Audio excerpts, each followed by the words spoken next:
Welcome to Old Time Radio Classics. Tonight takes us to early September 1949 with a title that's pure pulp poetry, The Expiring Nickels and the Egyptian Jackpot.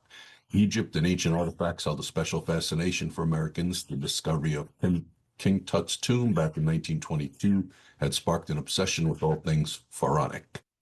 Museums carried massive insurance policies on their Egyptian collections, and wherever Antiquities traveled, questions of authenticity and value followed. The nickels in the title points to gambling, slot machines, payphones, parking meters, jukeboxes. A nickel bought you a song on the jukebox, a candy bar, or phone call. Small change mattered in 1949, and crimes involving nickels added up to serious money. This episode aired as Labor Day approached, marking summer's unofficial end. CBS Radio was pulling in millions from advertising, though executives could see television growing stronger. The golden age of radio had maybe 5 good years left, though nobody knew it yet.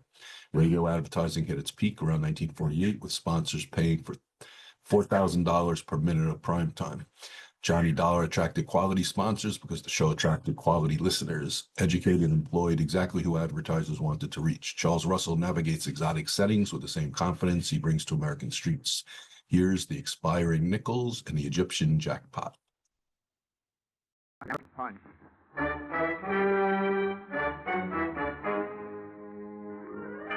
This is another in the adventures of America's fabulous freelance insurance investigator, Johnny Dollar. At Insurance Investigation, Johnny Dollar is only an expert. At making out his expense account, he is an absolute genius.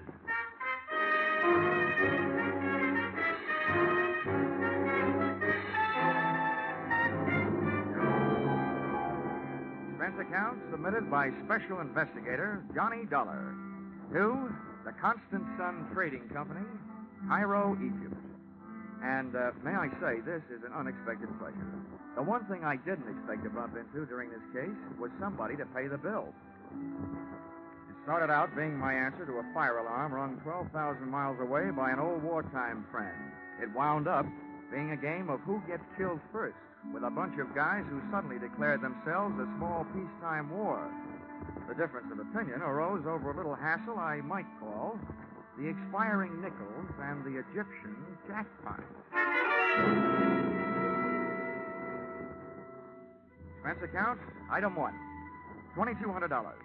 Air transportation from little old Connecticut to big old French Indochina, or specifically Hartford to Halfpenny.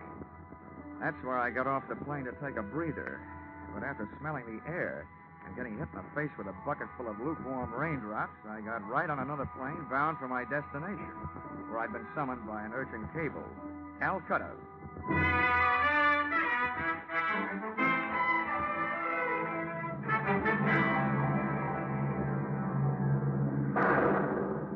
We took off on instruments in the downpour of a drenching monsoon.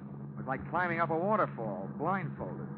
We got chased up to 20,000 feet, clear up into the penthouse, by a batch of black-hearted thunderheads laced with lightning. And there we stayed, sucking oxygen for 9 dreary hours, and waiting for the moment we'd get off our island in the sky.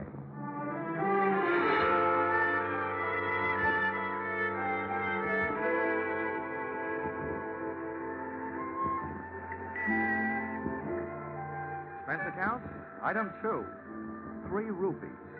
Transportation from airport to the address of old friend who had summoned me. A place you'd never expect to find trouble. In church. And what a church. 2 Quonset huts on Chowrangi Road. A couple of dozen wooden benches, a retired USO Hammond organ, and, most important, its pastor. A guy I'd met when I was calling the CBI Theater my home away from home, Chaplain Joe Blessing. Johnny, it's good to see you. Long time, Joe. Too long. Well, you haven't changed a bit since you were passing out those SL slips to unhappy GIs. So you did decide to stay out here after all. Yeah, I decided the East Indian brand of soul needed a little more saving than the kind I used to know back in Magnolia, Tennessee. Now, come on in the office, Johnny. It was good of you to come right over. You must be wondering why you did. Well, your cable did start a worry or two, Joe. You know, when an ex-soldier gets a trouble call from a chaplain, something's really wrong. What's up? Sit down. Johnny, tell me, how'd you like to do some work in my department? Wait a minute. I wouldn't know where to start. I'm asking you to save a man's soul and to save another man's life while you're doing it. Why me, Joe? Why did I ask you to come all the way from Hartford, Connecticut? Well, Johnny, the ways are devious. There wasn't time for me to do anything else. Huh? If I'd gone through the proper channels here, if I'd become involved with all the inevitable red tape, well, there just wasn't time. Johnny, there's a man in Cairo waiting to be executed at dawn day after tomorrow for a murder he didn't commit. And here in Calcutta is a man who not only witnessed that crime, but has in his possession the evidence that can save that man from swinging. Uh-huh. Well, who is this man on the flying rope end? Lionel Brooke Nichols. He's the president of a vast enterprise called the Constant Sun Trading Company. Now, Johnny, I wasn't ignoring the fact that you work for a living. I'm sure that if you're successful, you can name your own price. This is not a colloquialism, Johnny, but Mr. Brooke Nichols has nothing but money. I didn't realize that such big men got into such big trouble. Oh, he didn't get into it all by himself. Huh? Oh, no. No, this particular big man had the bad luck to have a fun-loving cousin who'd like to see him out of the way, and the faster the better. Name of? Miles Atkinson. He must be some sort of big wheel in the Egyptian government. That's all I know about him. Except that to gain control of the Constant Sun Company, he would move heaven and earth to see Brooke Nichols dead. Well, I don't care what he does with the earth, but I guess I can't stand by and let him mess around with your heaven. Now, let's get down to cases. What about this dude here in Calcutta, the witness with the evidence? Well, his name's William Briggs. He's a very sick man, Johnny. Mm-hmm. Knowing that he might die soon, and it looks like he might. He's had a sudden rush of conscience to the mouth. He wants to talk. Evidently, he's decided that since it's too late to save his body, he'd better do a quick job on his soul. And I nurse him to Cairo, is that it? No. I'm sending a young assistant of mine who'll take that job off your hands. I think you'll like him, Johnny. Now, I want you to get Briggs to the right officials. Arrangements have been made for an ambulance to meet you in Cairo, and, well, we've chartered a cargo plane to take you there. Now, the pilot says he can get you there by tomorrow night. Well, I've spent so much time in the air getting here that it shouldn't make any difference, but why a cargo plane? Why not a passenger plane? They have nice soft seats. Well, Johnny, the airlines refuse to transport a leper.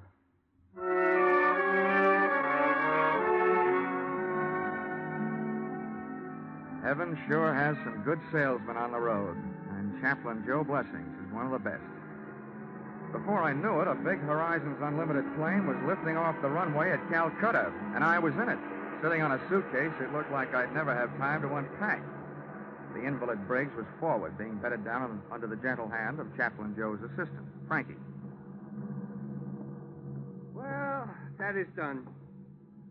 And I give up me Saturday afternoon at Belmont Park for this. You're in luck, Frankie.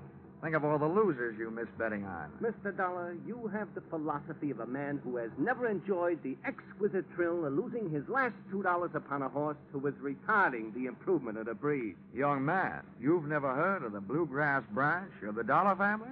Kentucky, sir. Mr. Dollar, sir, if it were not for a certain horse from Kentucky named Breezy Boy who ran a very poor eighth at Rockingham, I would not only be a Kentucky colonel, I would be a Kentucky general, passing the time of day with my esteemed co-general, 3-star Hennessy. Yes. What's this? Whose briefcase? Briggs, he wants you should take care of it. And what's that? What's in it should be in a holster. How do you know? Mr. Dollar, I got a sense of feel. Besides, I looked. It's a Luger. A Luger, huh? Yeah. Off that, I'd say we are now in possession of the evidence. The murder weapon, in person. Exhibit A. Oops. Still loaded.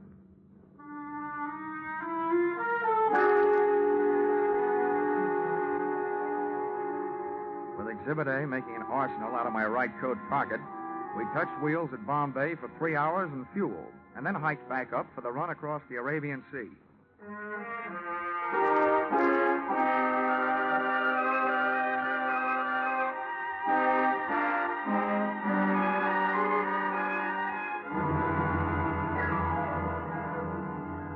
We made landfall high on the coast of Saudi Arabia, and the freight of the Cuff shoreline led us on to the Queen of Sheba's old hometown, Aden, where we sat down again for service, airplane and personal. Frankie and I got our sick man Briggs out and into the shade of a hangar, figuring he could use a breath of fresh air. But he didn't find it in that sun-baked hellhole. At grubby little ground crew burned up 4 valuable hours, taking their own unsweet time servicing the ship. That left us just 8 hours to get Briggs and his evidence up to Cairo, and left me almost enough time to save Mr. Brooke Nichols from taking the rope ride. Estimated time of arrival, midnight. Time of execution, 6 a.m. And I've learned that British officials are hard to wake up.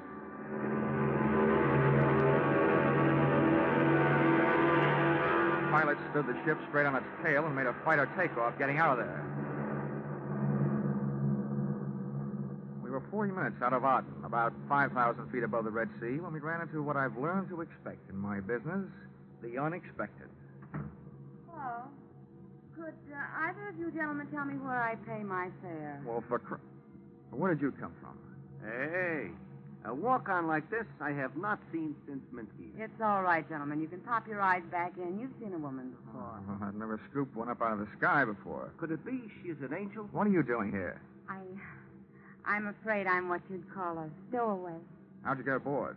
When the plane was empty, I locked myself in the powder room. I'm sorry I had to do it this way, but I have to get to Cairo immediately. The next airline flight doesn't go out till 11 tonight. I should write to the captain and have him turn around and dump you back. Please, don't. I'm perfectly willing to pay my way.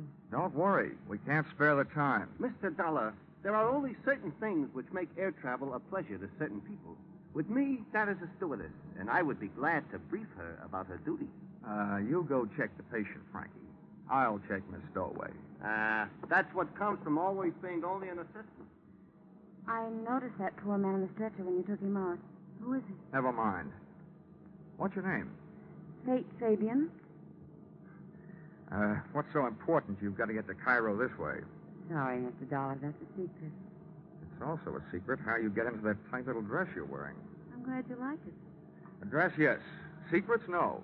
When I find myself in an airplane with a stowaway, I smell trouble. That trouble you smell costs $85 an ounce. Now, listen, save your sharp talk for a cocktail lounge. Don't waste it here. You must think I'm kidding. This is serious. You're flying across international boundaries. Now, who are you? I told you. Fate Fabian. Here is my passport, and here is money. How much? Okay. We'll call it a sort of bond to ensure your good behavior. $500. All that for good behavior? That's awfully high. So is this airplane. If you don't like it, jump.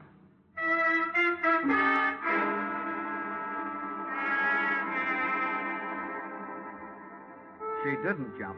And, after 7.5 more droning hours, I was glad of it. Fate Fabian was all woman, all beautiful. All in a pretty nice relief from watching the time run through my wristwatch. She spent most of the trip sharing my suitcase with me. But once I looked up at her, when she was silhouetted against a window, posed against that moonstruck Egyptian sky. And it was almost worth the trip, the way she looked, wearing those stars in her hair. Just about then, a vague glow on the horizon took over where my conscience left off. We were coming into Cairo, and the problem of landing 50,000 pounds of airplane replaced the problem of landing 120 pounds of woman.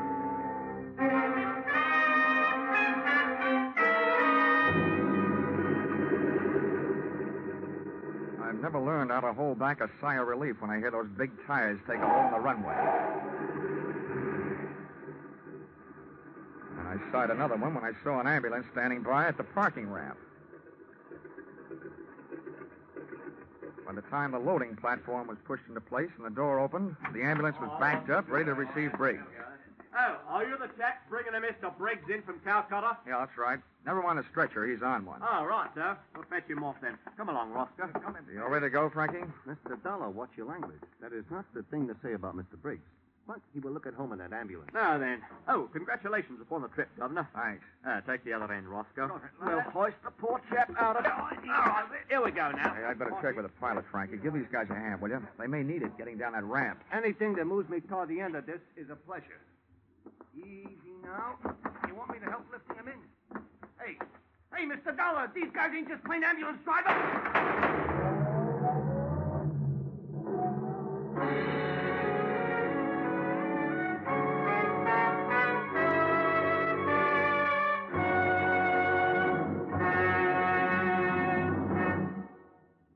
In just a moment, we return to the second act of Johnny Dollar. But first, Whatever you're planning to do over the Labor Day weekend, be sure to plan to listen over most of these same stations tonight to a wonderful new show on CBS. It's Horace Height's original Youth Opportunity Show, a full half hour of fun and excitement. You'll get the thrill of a lifetime hearing talented young Americans get the chance of a lifetime. Don't forget, Sunday night with Horace Height, the Horace Height Original Youth Opportunity Show, starting tonight on CBS. Tune in this fall for the shows that you love best of all. Listen carefully, here's the address. It's CBS. Now, with our star, Charles Russell, we return to the second act of yours truly, Johnny Dollar.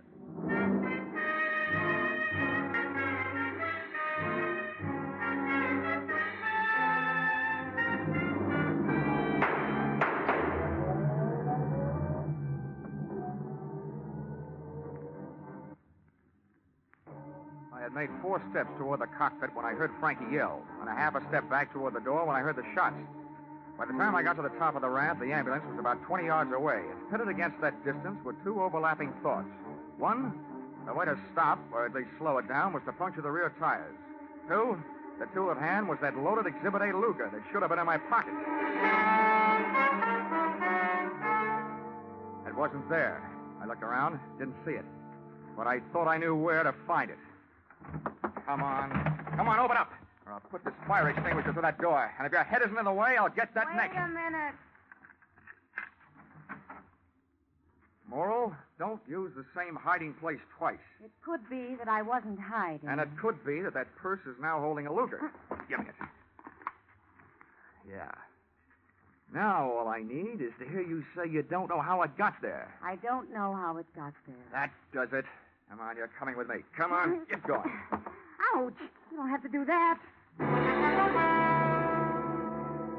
What I did have to do was dig up some transportation. It turned out to be a taxi whose driver had slept through the excitement, and therefore was the only one at the hack stand. I think he was still asleep when I gave my unwilling companion an ungentlemanly shove into the rear seat, and we left.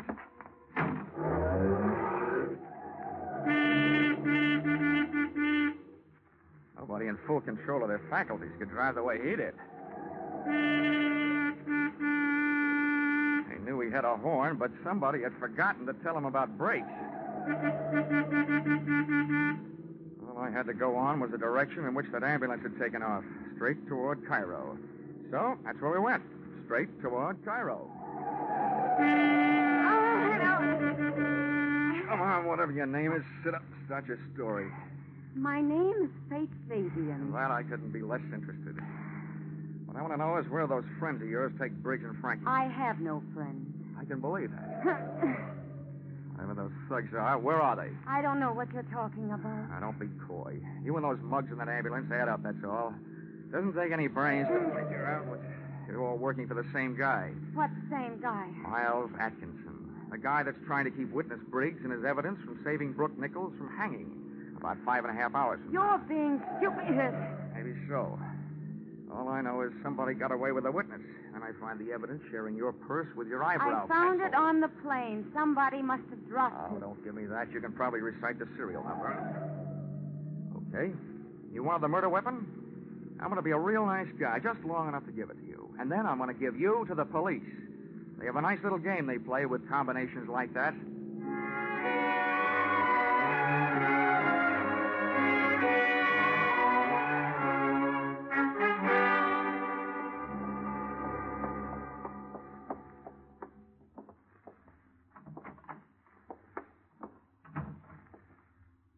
Hello. Are you the chief inspector? I am. Now, this girl keeps telling me her name is Faith Fabian. How do you do, Inspector? I've looked forward to this. I'll bet. Well, my name is Johnny Dollar. I'm looking for somebody who knows the Brooke Nichols case. Well, you certainly came to the right place. I know about the Brooke Nichols case. Well, that's what I'm here about. You can bust that case wide open, Inspector. Brooke Nichols is innocent. Now, here. This Luger is all the evidence we'll need. Thank you, Mr. Dollar. One thing you'll still have to help me find, though, is a man named Briggs. He was an eyewitness to the murder. I brought him all the way from Calcutta, and somebody put the snatch on him at the airport. Not only that, they grabbed the guy who was helping me. Oh, yes. Yes, that would be the obstreperous young gentleman you call Frankie. Oh, you know where he is? Oh, yes, indeed I do. Then he's all right. Yes. If you could call a man all right when he's just been arrested for the murder of Mr. Briggs. Murder? Yes. Mr. Briggs was shot in the ambulance that took him from your plane. Hey, what is this? This is a very good time for both of you to remain perfectly still, Mr. Dollard. After you raise your hand, Miss Fabian, you needn't bother. There's hardly enough of that dress to conceal all of you, let alone the weapon. Thank you. Mr. Dollard, this is what a romanticist would call a poetic injustice. You see, this Luger, the evidence, as you call it, happens to belong to me. But that's the murder weapon. Who are you, anyway? Chief of Inspectors Miles Atkinson. Miles Atkinson? Oh, no. Oh, yes. I fly 5,000 miles from Calcutta to put you in the hands of the police. And you turn out to be the police. Yes. Bloody convenient, isn't it? Not for me, it isn't. Get steady, old boy. You know, this gun was probably the most fortunate purchase I ever made in my life. First, it killed a man who was in my way. Then, because it disappeared, it made it possible for me to establish false evidence, ostensibly proving that my esteemed cousin, Brooks Nichols, was guilty of the murder. And now, his death by hanging will place in my hands the controlling interest of the Constant Sun Trading Company.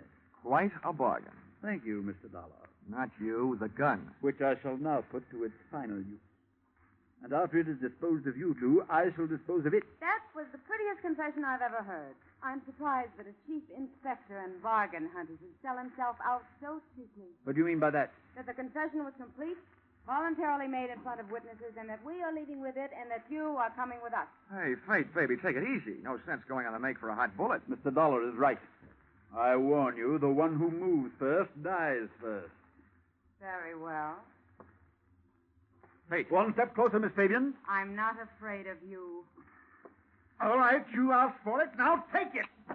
What is this? No use, no bullet. No, you can't stop me now. Take cover, You won't. Faith. When ladies stay so far, now it's boys' Look time. out, he's throwing the gun. He did throw the gun, but not at me.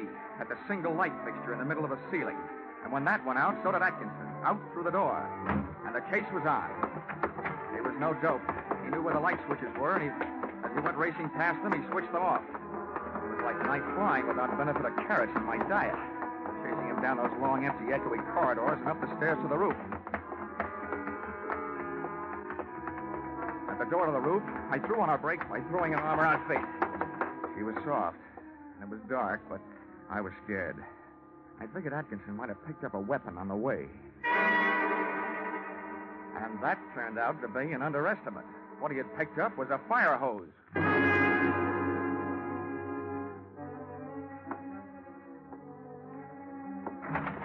When we stepped through the door, we got hit by a big fat bolt of liquid lightning. A couple of 100 pounds of water backed up by a couple of 1,000 pounds of pressure. It felt like a salmon swimming upstream to spawn. Over at the edge of the roof, braced against the low parapet, was Atkinson, using all his weight to keep the writhing nozzle from flipping him around. He was just one man on a fire department's errand. Hey, I'll move around the other side. Try and throw that water off you. Get over that valve. See it? Where? That wheel over there. The end of the hose he ain't on. Turn off the water. Come on. Quick. I see it. I'll get it.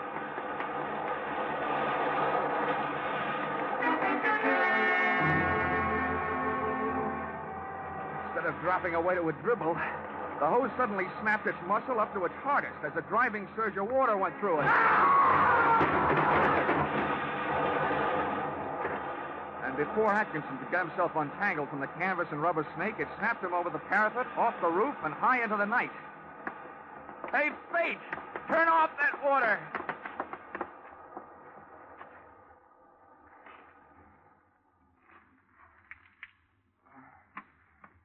What happened? Oh. Poetic justice, baby. That fire hose threw Mr. Chief Inspector Atkinson off the roof. And he made a hole in one. Right through that gallows down there. The same gallows from which Brooke Nichols was supposed to hang in a few hours. That's horrible. Let's Let's move away from here. Hey, wait a minute. That's not like you.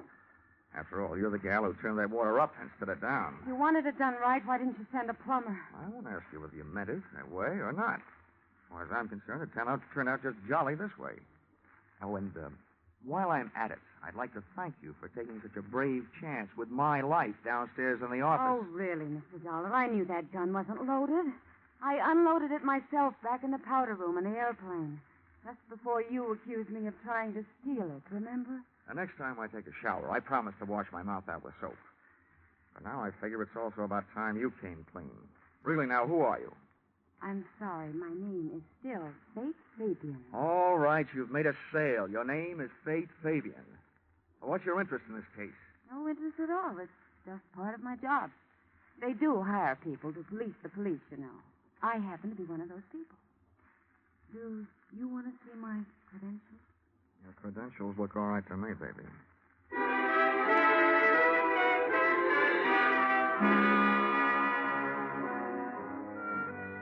We got off the subject, off the roof, and into the problem of getting Brooke Nichols off the end of a rope. After going through those motions, and that gal made all the motions, including retrieving young Frankie from the pokey, I kissed Fate Fabian goodbye, just for luck. And receiving no interest on investment, we headed back to the airfield.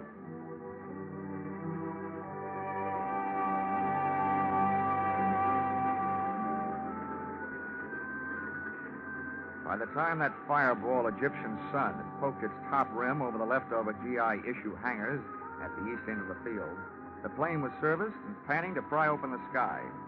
Came the time to board ship, came a visitor. I say, oh, boy, is Mr. Dollar about? Yeah, about right here. Oh, splendid, splendid. I'm Lionel Brooke Nichols. Congratulations. I suppose you know you saved my life. Yeah, with a lot of help, yeah. Well, I should like to make it up to you somehow. Is there anything I can do? Well, besides paying my expenses. Oh, naturally, naturally. Send your chit to the Constant Sun Trading Company. You'll be paid post-haste. But beyond that. Well, could do something for the guy who got me out here. Back in Calcutta, I have an old army buddy named Chaplain Joe Blessings. He runs a church. Oh, splendid, splendid. Perhaps I could donate a stained glass window or anything you suggest. Did you say anything? Yes, anything. Okay. Well, look, Chaplain Joe Blessings doesn't need a stained glass window because he hasn't got any place to put it. What he does need is a new church. A real one with steeples and all that. Oh. All right, then. Very well. Done.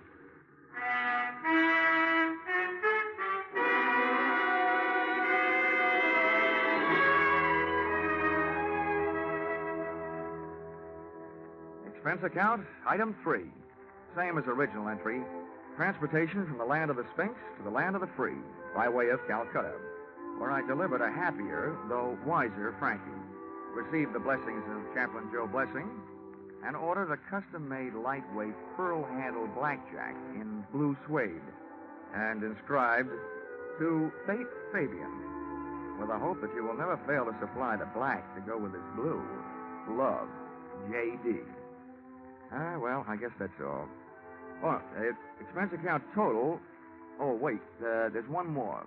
Expense account item 4, $10. Paid to Cassidy's Pawn Shop, Hartford, Connecticut, for purchase of one Hawk Air Medal. After all that flying, I thought I deserved one. Now, expense account total, $5,350.40. If you don't think the founder of your company is worth that, kindly suggest someone who might. Yours, truly, Johnny Dollar.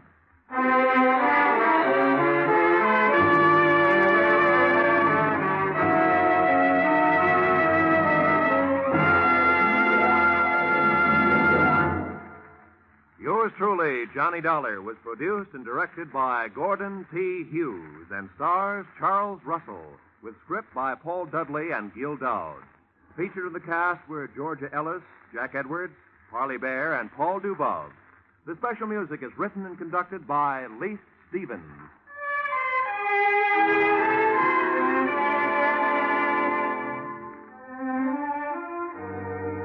Be sure to be with us again when Johnny Dollar returns to the air after a short vacation. listen on Saturday, October 1st, when another most unusual expense account is handed in by Yours truly, Johnny Dollar.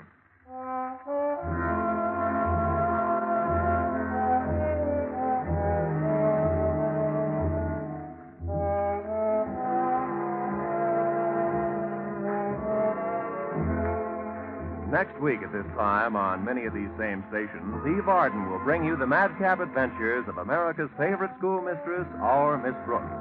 Miss Arden, who has been heard later on Sunday evening for more than a year, is moving to this new time, and CBS cordially invites you to hear her and her famous brand of comedy.